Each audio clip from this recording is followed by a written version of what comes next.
اللہ عز و جل کی رضا پانے ثواب آخرت کمانے گھر سے درس کروں گا، آپ بھی نیت کر لیجئے، سنوں گا انشاءاللہ عز و جل۔ الحمدللہ رب العالمین والصلاة والسلام علی سید المرسلین، اما بعد فاعوذ باللہ من الشیطان الرجیم، بسم اللہ الرحمن الرحیم۔ الصلاة والسلام علیک یا رسول اللہ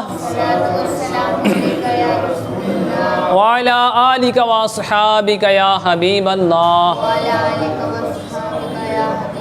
الصلاة والسلام علیک یا نبی اللہ وعلی آلک واصحابک یا نور اللہ۔ فرمان مصطفیٰ صلی اللہ تعالی علیہ وآلہ وسلم، اس کا خلاصہ ہے، جس نے مجھ پر دن بھر میں 50 مرتبہ درود پاک پڑھا، میں اس سے قیامت کے دن مصافحہ کروں گا۔ سبحان اللہ، صلو علی الحبیب صلی اللہ تعالی علی محمد صلی اللہ علیہ وسلم وعلی آلہ واصحابہ وبارک وسلم، صلاۃ و سلاما علیک یا رسول اللہ صلی اللہ تعالی علیہ وآلہ وسلم۔ بخاری شریف میں ہے، حضرت سیدنا معروف رضی اللہ تعالیٰ عنہ فرماتے ہیں، میں نے حضرت سیدنا ابو ذر غفاری رضی اللہ تعالیٰ عنہ سے ربضہ یعنی ایک مقام جو کہ مدینہ شریف سے 3 منزل دور ہے، وہاں پر میں نے ملاقات کی۔ وہ یعنی حضرت ابو ذر اور ان کا غلام ایک ہی جیسا جوڑا پہنے ہوئے تھے، تو میں نے اس کے بارے میں اس سے سوال کیا، تو حضرت سیدنا ابو ذر رضی اللہ تعالیٰ عنہ نے فرمایا کہ میں نے ایک شخص سے جھگڑا کیا اور اس کو ماں کے حوالے سے برا کہا، تو حضور پرنور شاہ غیور صلی اللہ علیہ وسلم نے فرمایا کہ اے ابو ذر، تم نے اس کی ماں کی نسبت برے الفاظ کہے، تم ایسے آدمی ہو کہ تمہارے اندر جاہلیت کی خصلت ہے۔ اللہ اکبر۔ ابو ذر کون؟ نبی پاک صلی اللہ علیہ وسلم کے صحابی رسول کا واقعہ ہے یہ۔ ابو ذر غفاری رضی اللہ تعالیٰ عنہ، جب انہوں نے ایک شخص کی ماں کو برا کے حوالے سے برا کہا، تو آقا علیہ السلام کے پاس جب یہ خبر پہنچی تو آپ نے ان کو بلا کر فرمایا کہ اے ابو ذر، تمہارے اندر ابھی جاہلیت کی خصلت باقی ہے۔ اللہ اکبر۔ سوچے ذرا، سنیں ان کو توجہ کے ساتھ۔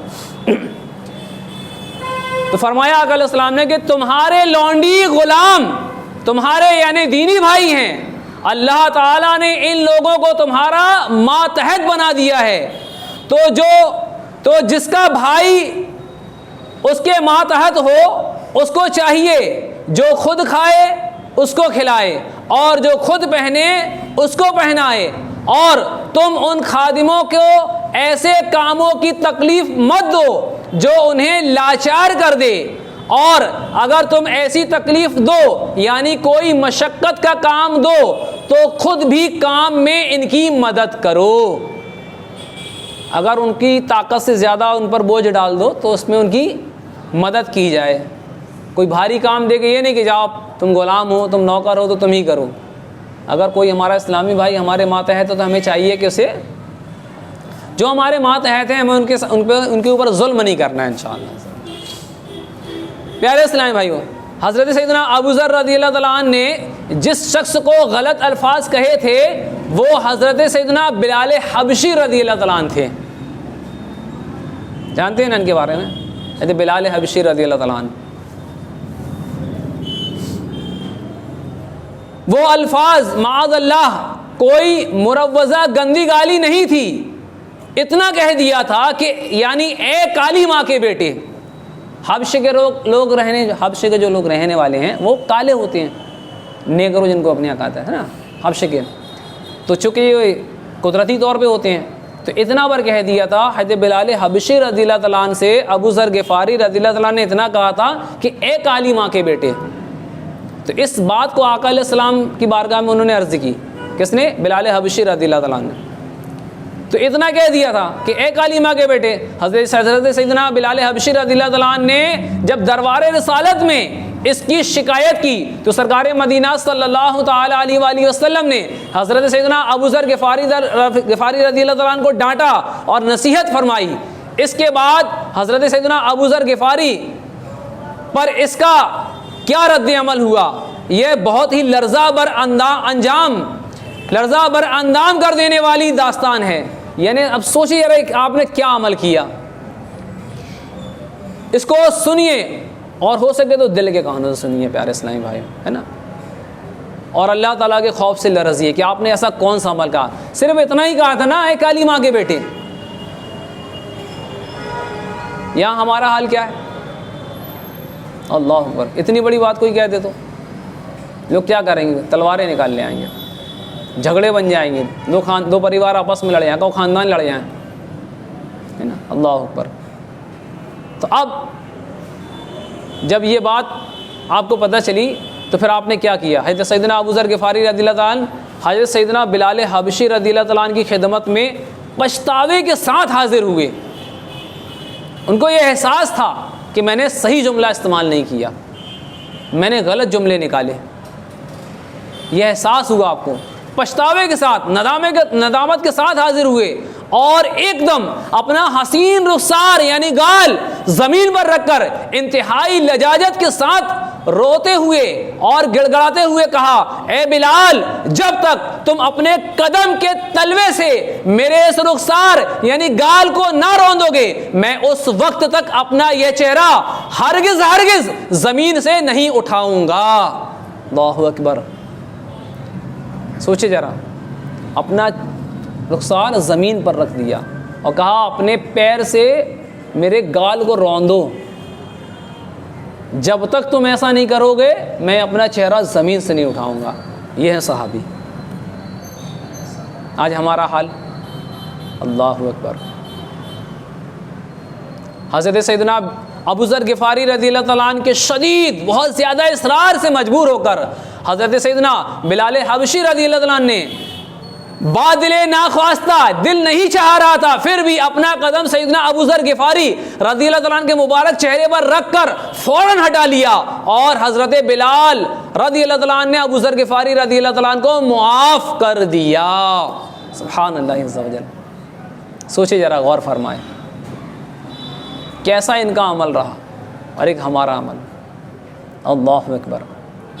حضرت سیدنا علامہ قسطلانی قدس سرہ نورانی نے اس واقعے کے بارے میں یہ بھی تحریر فرمایا ہے کہ حضرت سیدنا ابو ذر غفاری رضی اللہ تعالیٰ عنہ نے یہ آر یعنی غیرت دلانے والی بات حضرت سیدنا بلال حبشی رضی اللہ تعالیٰ عنہ کے لیے اس وقت کہی تھی جبکہ حضرت سیدنا ابو ذر غفاری رضی اللہ تعالیٰ عنہ کو اس قسم کے الفاظ کی حرمت یعنی کہ حرام ہونے کا علم نہیں ہوا تھا، تب آپ نے یہ الفاظ کہے تھے۔ ورنہ حضرت سیدنا ابو ذر غفاری رضی اللہ تعالیٰ عنہ جیسے پیکر تقویٰ و پرہیزگاری سے ایسی بات کا تصور بھی نہیں کیا جا سکتا۔ اسی لیے حضور پرنور صلی اللہ علیہ وسلم نے صرف یہ الفاظ کہہ کر ان کی سرزنش یعنی کہ ملامت فرمائی کہ تمہارے اندر ابھی جاہلیت کی خصلت باقی ہے، اور یہ جزر و توبیخ یعنی کہ یہ ڈانٹ ڈپٹ بھی ان کے بلند مراتب کی وجہ سے ہوئی کہ اتنے بڑے آدمی کی زبان سے اتنی چھوٹی اور گری ہوئی بات نکلنی نہیں چاہیے تھی۔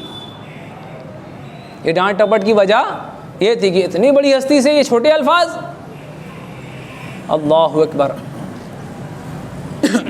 حضرت سیدنا ابو ذر غفاری رضی اللہ تعالیٰ عنہ بہت ہی قدیم الاسلام صحابی ہیں، بہت پہلے آپ نے اسلام قبول کر لیا، پرانے صحابی ہیں یہ، ہے نا۔ اللہ، یہاں تک کہ بعض علماء کرام رحمہم اللہ السلام کا قول ہے کہ اسلام قبول کرنے میں باہری یعنی غیر حجازی صحابہ کرام علیہم رضوان کے اندر آپ رضی اللہ تعالیٰ عنہ کا 5واں نمبر ہے۔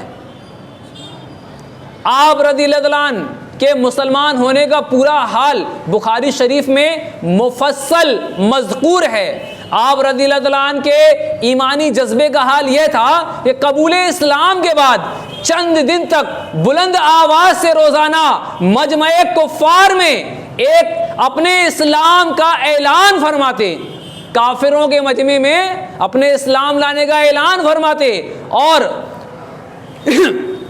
کفار مکہ آپ رضی اللہ تعالیٰ عنہ پر پل پڑتے اور اس قدر زد و کوب یعنی کہ مار پیٹ کرتے کہ آپ رضی اللہ تعالیٰ عنہ لہو لوہان ہو کر بے ہوش ہو جاتے، مگر جیسے ہی آپ ہوش میں آتے پھر اپنے اسلام کا اعلان فرماتے۔ ایسی ہستی رہے بزرگ غفاری رضی اللہ تعالیٰ عنہ۔ اللہ عز و جل کی ان پر رحمت ہو اور ان کے صدقے ہماری بے حساب مغفرت ہو، آمین۔ خدایا بحق بلال ابو ذر، خدایا بحق بلال و ابو ذر مجھے دین پر استقامت عطا کر، الہی نہ کچھ پوچھنا روز محشر، مجھے بخش بہر بلال و ابو ذر، الہی برائے بلال و ابو ذر مجھے خلد میں دے جوار پیمبر۔ پیارے اسلامی بھائیوں، غور فرمائیں، یہ صحابہ کرام علیہم رضوان کی شان۔ ابو ذر غفاری جیسی ہستی، صرف کیا جملہ نکلا، ایک کالی ماں کے بیٹے، اس کے بدلے میں کیا عمل کیا، اپنے رخسار کو زمین پر رکھ دیا اور بولا اپنے پیر سے اسے روندو۔ اللہ اکبر۔ اور بولے جب تک ایسا نہیں کرو گے میں اپنا چہرہ زمین سے نہیں اٹھاؤں گا۔ اور بلال حبشی رضی اللہ عنہ کم تھوڑو نا، وہ بھی کیسے ہستی، ان کی ضد کرنے پر، بار بار اصرار کرنے پر دل نہیں چاہ رہا، ایسا بولا کہ دل نہیں چاہ رہا لیکن مجبور ہو کر ان کی ضد پر آپ نے دل نہ چاہتے ہوئے صرف پیر فوراً رکھ کے فوراً ہٹا لیا اور معاف کر دیا۔ کیسے لوگ رہے اور ہمارا حال، اللہ اکبر۔ اگر کوئی ہمیں بے بول دے نا، یا گالی دے دے، یہاں تک کہ مار دے، تو اس کے بے بولنے سے، گالی دینے سے، مارنے سے نہ ہمارے نام میں کوئی فرق پڑتا ہے، نہ ہماری شان میں کوئی فرق پڑتا ہے، نہ ہماری عمر میں کوئی فرق پڑتا ہے، نہ ہمارے خاندان نسب میں کوئی فرق پڑتا ہے، کوئی فرق نہیں پڑتا، بلکہ اس کو درگزر کریں گے تو انشاءاللہ اور اللہ تعالیٰ ہمیں رتبے بلند کرے گا، ہمارے اللہ تعالیٰ اور ہمارے درجات بلند کرے گا انشاءاللہ۔ کب؟ جب ہم اس سے درگزر کریں انشاءاللہ، اللہ تعالیٰ کی رضا کے لیے اپنے اسلامی بھائی کو معاف کر دیں۔ اللہ کے ولیوں کی شان ہی نرالی۔ ایک شخص آیا اللہ کے ولی سے فرماتا ہے،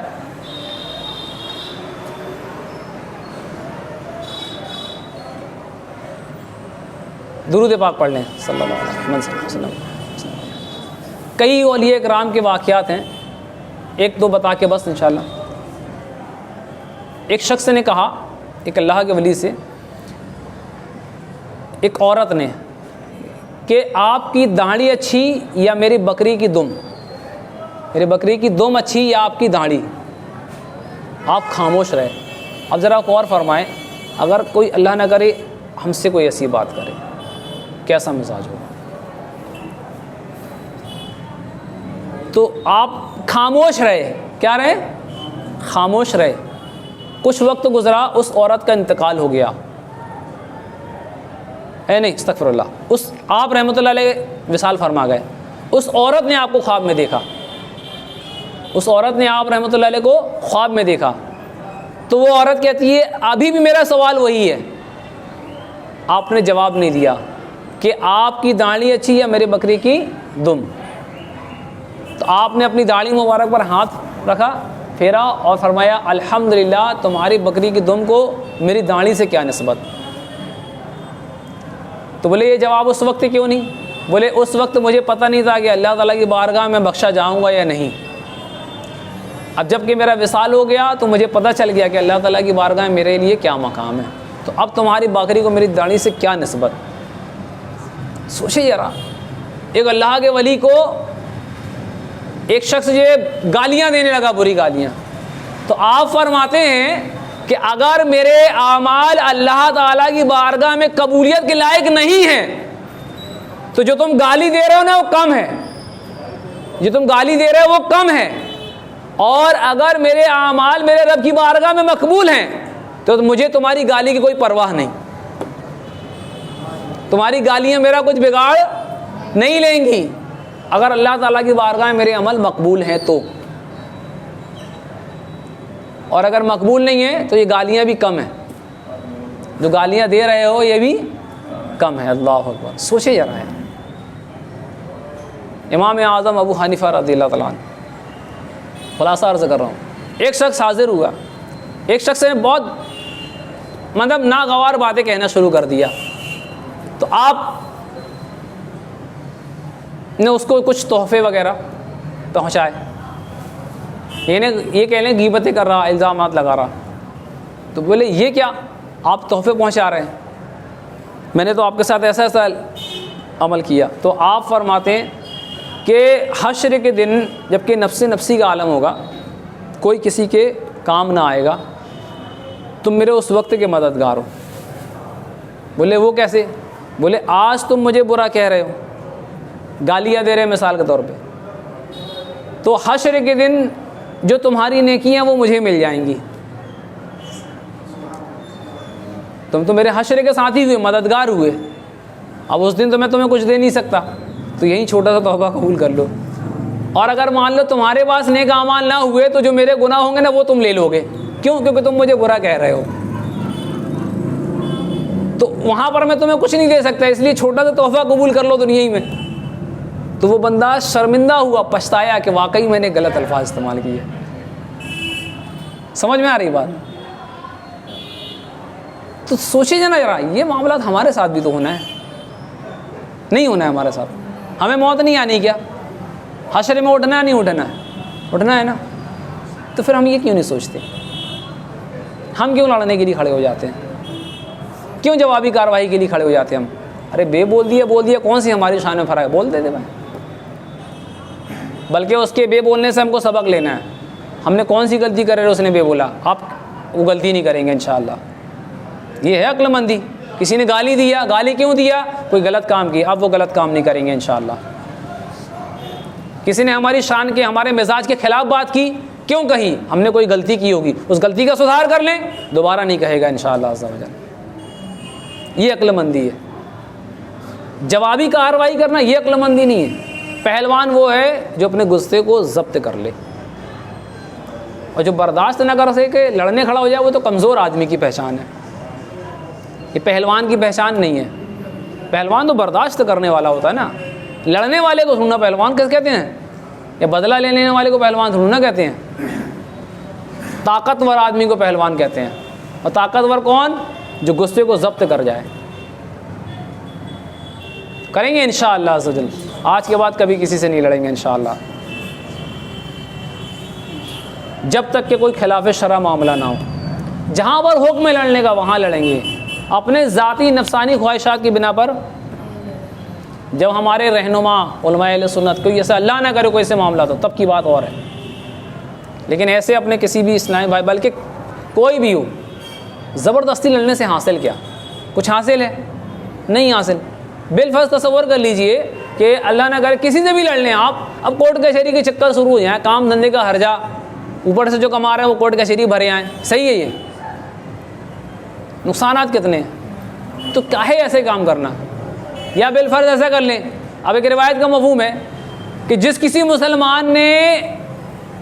مسلمان کی قتل کی سازش میں زمین و آسمان کے لوگ مل کے سازش کریں اور اسے قتل کر دیں، روئے زمین میں لوگ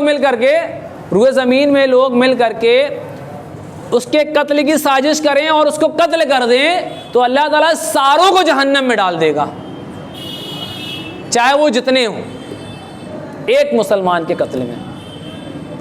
اب کسی نے مزاج کے خلاف بات کر دی، لڑنے کھڑے ہو گئے۔ بعض اوقات تو لوگوں کے قتل ہو جاتے ہیں اسی معاملے میں۔ اب مسلمان نے مسلمان کو قتل کیا، جو قتل ہوا اس کا تو معاملہ، جس نے قتل کیا وہ تو جہنم میں جائے گا نا، نہیں جائے گا؟ تو سوچیں نا کیا کر رہے ہیں ہم؟ تھوڑی سی بات برداشت نہیں ہوتی ہم سے، دو جملے ہم سے برداشت نہیں ہو رہے، اتنے کمزور ہو گئے ہیں۔ اللہ اکبر. اللہ تعالیٰ ہمیں جو ہے کہنے سننے سے زیادہ عمل کرنے کی توفیق عطا فرمائے. درس کی غلطی ہم سب کے تمام گناہ معاف فرمائے. آمین بجاہ النبی الامین صلی اللہ تعالیٰ علیہ وآلہ وسلم. صلو علی الحبیب صلی اللہ علیہ محمد صلی اللہ علیہ وسلم. اللہ عز و جل کے رضا پانے ثواب آخرت